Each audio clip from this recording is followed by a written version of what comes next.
Gazeta Entrevista está de volta e, bom, como nós falamos, o secretário de Saúde, Alisson Bisteni, se atrasou, não foi por outro motivo não, foi por causa das demandas na secretaria. Ele está ali agora equacionando os problemas, não é, Alisson? Bom recebê-lo aqui no Gazeta Entrevista. Obrigado por você ter atendido a nossa solicitação. Eu vou começar a nossa conversa, Alisson, atendendo aqui uma pergunta do Josias, lá do bairro Boa Vista, ali na região da Sobral, ali, Baixada da Sobral. Ele pergunta o seguinte: boa tarde, aqui é o Josias, seu secretário de Saúde. Com a crise que está o setor, qual o seu plano emergencial? Em qual área o senhor pretende fazer mudanças urgentes? Porque tem muito poucos servidores para muito trabalho. O Josias fala isso. E eu lembro aqui, e aqui eu vou já colocar uma outra informação à pergunta do Josias, Alisson, que é o seguinte: o Sindicato dos Trabalhadores em Saúde fala que são 4.989 trabalhadores que nós temos na saúde pública do ano. 5.311. Qual o número? 5.311. Já é um outro número que você está um pouquinho mais, né? O fato é que o Sintesac avalia que precisaria, no mínimo, dobrar o número de servidores para atender de forma adequada a população. Como é que você pretende equacionar isso? Porque o sindicato, e é papel dele, né, vai pressionar o governo para poder fazer concurso público e tudo. Como fazer isso sem dinheiro? Bem, primeiramente, agradecer o convite à TV Gazeta para que a gente possa trazer as informações à população. Agradecer o convite, desejar boa tarde a todos os ouvintes, telespectadores da TV Gazeta, no programa Gazeta Entrevista. Diante das demandas que tem na Secretaria de Saúde, a gente, nesse período de transição, a gente pôde observar situações como essa com relação ao quadro de servidores, onde a gente tem aproximadamente um quadro de servidor efetivo de 5.300 servidores de saúde. Dentro do nosso plano de ação, nesse momento a gente está levantando,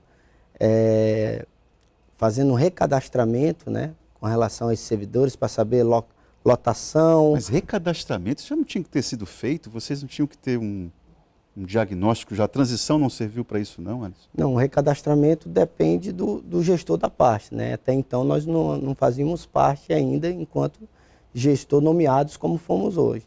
Agora não, mediante a essa nomeação, a gente solicitou do setor de pessoal, do recursos humanos, para que a gente faça todo esse recadastramento funcional, para saber onde os determinados servidores estão prestando serviços. A gente se atentou nesse primeiro momento para a gente dar continuidade no serviço, no qual a gente buscou os quadros de plantonistas, né, que vão prestar serviço nesse mês de janeiro, os gerentes de unidades. Porém, nós temos casos, né, que nós vamos, diante desse recadastramento, expor, né, dentro do portal da transparência, no qual profissionais que ganham na CESAC, porém hoje não estão exercendo essa função. Então, a mesma coisa acontece com o ProSaúde.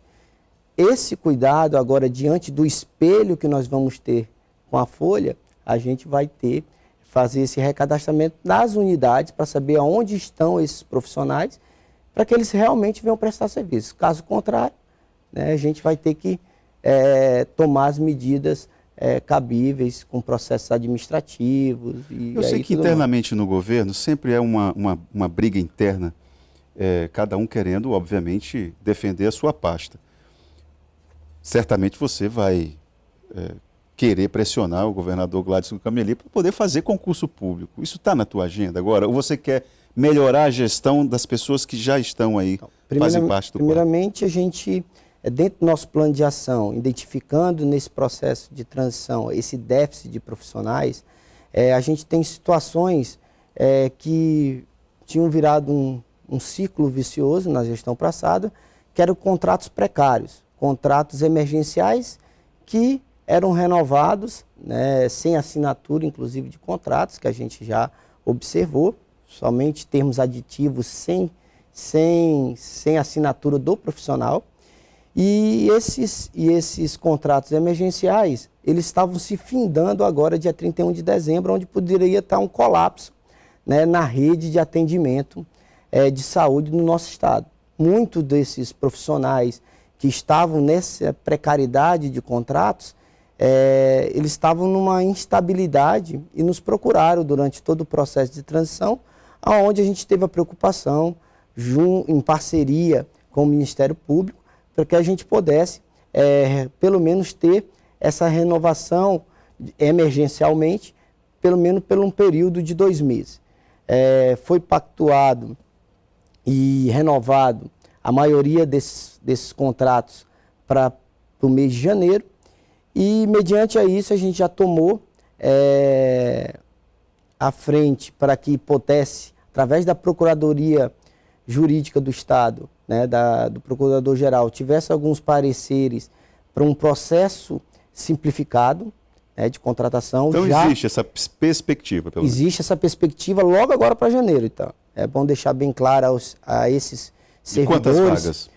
A gente está fazendo hoje em torno de 398 servidores que estão nessa situação de contratos precários, dentre médicos, enfermeiros, técnicos de enfermagem. Já é uma novidade boa que você traz aí. E isso a gente está fazendo todo o levantamento, agora à frente da pasta, levantar esse impacto financeiro e fazer um contrato onde aí fazer um processo simplificado, onde você pode fazer por 1 ano, renovando para 1 ano, que dá uma certa instabilidade até quando você equilibra né, a lei de responsabilidade, a questão fiscal, para você supostamente fazer um concurso público.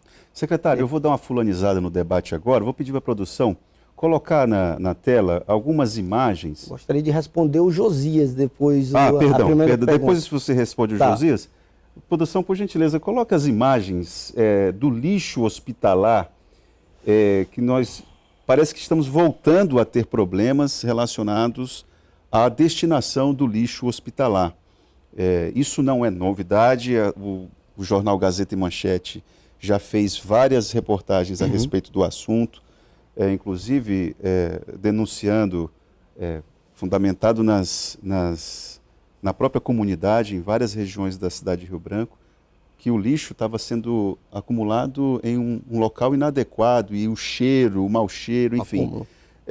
E pelas imagens, a gente vê que o problema pode até ocasionar o aumento da possibilidade de infecção hospitalar, né? Então, como é que você recebe essa informação? Já tem consciência do problema? Que remédio dá isso? Bem, nós tivemos, inclusive, uma das demandas que eu estava tratando na secretaria, por isso o nosso atraso, é exatamente sobre essa situação do lixo hospitalar. Nós identificamos nesse processo de transição que havia esse contrato com uma empresa de Porto Velho, né? Não é uma empresa local que faz esse recolhimento, e dentro desse processo licitatório, que era para ter sido renovado esse contrato, houve uma impugnação do processo em si, de licitação, e foi necessário ser feito um emergencial, isso na gestão passada, para que desse continuidade. E esse interstício, né, a empresa ficou sem recolher. Então, a empresa que ganhou o primeiro lugar foi impugnada, a segunda do certame foi convocada, e aí ela passou a ter, né, essa prerrogativa de recolher o lixo. E nesse interstício houve esses acúmulos. Agora, eu estava justamente na secretaria cobrando, né, para que tivesse esse processo acelerado para recolhimento. Algumas unidades ainda se encontram com essa dificuldade do recolhimento, principalmente nessa regional do Baixo Acre. Nós já tivemos o processo do Juruá, da regional do Juruá, resolvido, né? O recolhimento tem sido feito frequencialmente, não tem tido esses acúmulos na regional do Juruá, nas unidades, porém aqui teve essa dificuldade. Esse processo todo tem que ser transparente e responsável para que você dê uma assistência adequada às unidades a ponto de não criar uma condição insalubre, né, que venha prejudicar a população. E isso a gente tem tido desde o primeiro momento, desde as primeiras horas que a gente assumiu hoje, tá? Deixar bem claro que a gente vai cobrar de quem deve prestar o serviço de qualidade. Só colocar uma data para resolver esse problema? Nós estamos em janeiro, dia 2. Provavelmente essa semana, até o final dessa semana, a gente vai estar regularizando todo o recolhimento do lixo hospitalar. Chamando a empresa para que ela cumpra o papel dela, que é recolher o lixo. Bom, fazer aqui uma pergunta do Rômulo, de Brasileia. Ele pergunta, secretário, como ficará a obra do Hospital do Alto Acre, Wilde Viana, que ainda não foi finalizada? E também a falta de funcionários e médicos, enfermeiros, que não é suficiente para fazer os atendimentos ambulatoriais. É preciso deixar claro, né, várias situações com relação à saúde do nosso estado. Bem, se planejou para uma regional como é a regional do Alto Acre, um hospital de referência de média e alta complexidade, principalmente pela necessidade de que o antigo hospital necessitava pelas estruturas e pelo desbarrancamento da área que o local do antigo hospital ficava. Nesse sentido, foi feito um esforço pela gestão passada em busca de captar dinheiros para construir esse novo hospital. E nessa captação de recursos foram feitos através de financiamentos, né, através do Banco Mundial, de outros financiamentos, de outras fontes de financiamento, e também para fazer toda a parte de equipamento, que ainda falta alguns equipamentos também para ser alocados para aquele hospital, para que ele se integre dentro da sua capacidade de 100%, né, de uso. Bem, diante disso, eles fizeram todo esse planejamento para fazer o investimento com o recurso de financiamento, porém não se tem uma previsão orçamentária para custeio disso. Né? Bom. Então, uma previsão orçamentária para custeio, eu preciso botar em funcionamento, desculpa, o Rômulo, para a gente ter toda essa capacidade, a gente precisa ter recurso, né, dentro do orçamento para comprar medicamento, recolhimento do próprio lixo, né, do que o hospital ampliar o contrato, no caso, para aquela região, para quando ele tiver em capacidade total, né, recolher o lixo hospitalar, oxigênio, consequentemente vai aumentar as demandas, alimentação, contratar profissional. Secretário, o que fica posto, inclusive essa situação de Brasileia parece ser simbólica, essa ideia de que se inaugura espaços, inclusive, sobretudo na área de saúde, sem ter condições de mantê-lo. Sem ter o custeio. Isso foi trabalhado num planejamento, na gestão anterior, sem se criar essas perspectivas de custear. E, além do mais, nós precisamos, Rômulo, rever toda a questão estrutural daquela unidade. Né? Nós temos, dentro da transição, a gente não teve a oportunidade de visitar, mas nós temos já relatos, né, de profissionais lá da região, de que existem questões estruturais que precisam ser revistas, né, que provavelmente vão ter que fazer uma outra reformulação da obra, né, que foi recurso público ali alocado e precisa ser revisto. Não só lá no hospital do Wilde Viana do Alto Acre, mas sim a verticalização do ERB, por exemplo, o intro, que a gente vai fazer essas vistorias, nós estamos tendo esse cuidado, e aí eu já deixo o convite à imprensa de modo geral, para que quando a gente for receber, né, passar essas obras inacabadas, mostrar realmente para toda a população da forma que a gente está recebendo. Ok, secretário, essa é a sua primeira entrevista aqui no Gazeta Entrevista, já como secretário empossado. Queria agradecer, vão ter outras oportunidades para você explicar pontualmente os problemas da saúde pública. O Gazeta Entrevista volta em instantes.